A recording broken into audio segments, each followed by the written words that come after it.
Isa sa pinakamayamang istorya ang Pilipinas.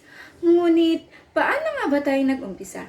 Hello, kamusta? Ako nga pala si Laika, isang architecture student. Ngayon, may kakwento ako sa inyong lahat. Katulad ng mga pambatang kwento, a long time ago, the Philippines was inhabited by the people called Negritos. Hindi pa Pilipinas noon ang tawag sa ating bansa, dahil ang Pilipinas noon ay isa lamang kumpol na isla. The earliest Filipinos mostly relied on natural resources like fishing and hunting. That became their means of survival. Pero, alam mo ba noon na hindi pa nagkakaroon ng permanenteng tirahan ng mga Pilipino, kaya lahat na nadiskubreng buto ng sinaunang tao ay matatagpuan lamang sa mga kuweba? A long time ago, in 1980, Maharlika Cuevas discovered fossils at Cagayan that are older than the Taang Tabon in Palawan. Sa tingin mo, saan kaya natagpuan ang mga buto ng lolo nating lahat? Tama! Sa kuweba ulit, sa Calao Cave. Dahil nga tiga Cagayan kami, minsan na rin akong napunta sa Calao Cave at sa pagkakaalala ko noon ay meron pa silang hinahanap na bahagi ng lolo nating lahat. Ang tanong, bakit nga ba sila tumitira noon sa mga kuweba? Siguro, iniisip ninyo na hindi pa nila alam ang ginagalawan nila. Tama. Pero, ang pag-iiba ng klima ang dahilan kung bakit nila dito piniling manirahan para makaiwas sa malalakas na bagyo o ulan at sa mga mababangis na hayop. Nagampan ng parte ng kuweba noon dahil hindi lamang dito ang naging tirahan ng mga sinuunang tao. Ito rin na naging saksi ng pagkawala nila sa mundo.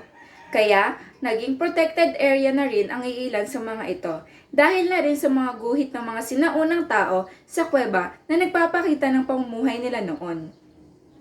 The discovery of Calao Caveman also revealed more about the lifestyle of the humans. According to the archaeologists, cut marks on the bones of deers and boar found around the human remains suggest that the Calao Caveman was an efficient hunter.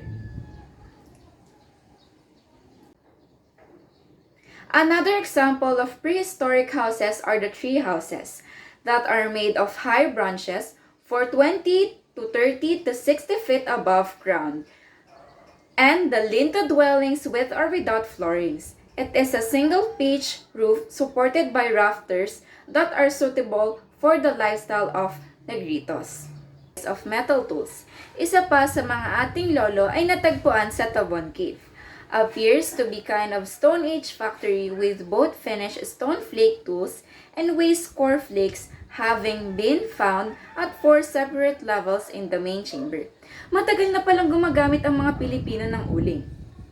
Ngayon, tapos na tayo sa prehistoric period ng Pilipinas. Ano kaya ang pagkatapos nito?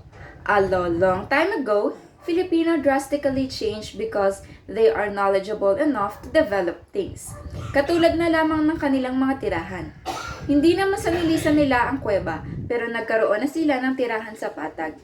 It begins with the creation of the Laguna copper plate inscription in 900 and ends with the beginning of Spanish colonialization in 1565. Early settlements refers to as barangays. range from 20 to 100 families on the coast and around 150 to 200 people in interior areas. Coastal settlements were connected over water with much less contact occurring between highland and lowland areas. Dito na pala nagsimula ang barangay. Nagkaroon na rin ng mga tinatawag na dato. Ito ang pinakapangyarihang tao sa loob ng isang komunidad. O mga bata, sabay-sabay tayo. Ano nga ba ang title ng napakinggan mong kanta?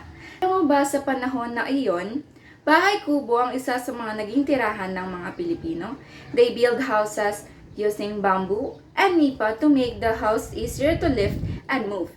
Since they allow relocation, the highest or most powerful people of the community are located at the center and the smaller houses are around the bigger ones. Usually, the plans of the houses are rectangular, square, or octagonal, and they are elevated on the ground to avoid wild animals, insects, and to avoid flood during the rainy season or the heat on the ground during the warm season.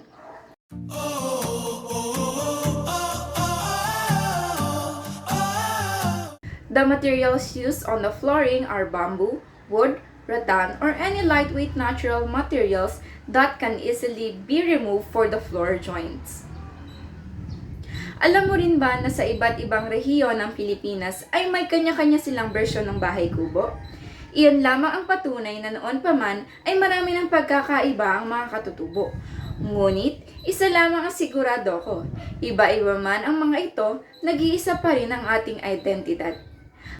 A long time ago, isa sa magandang kwento kung saan makikita at matututunan natin ang ating nakaraan.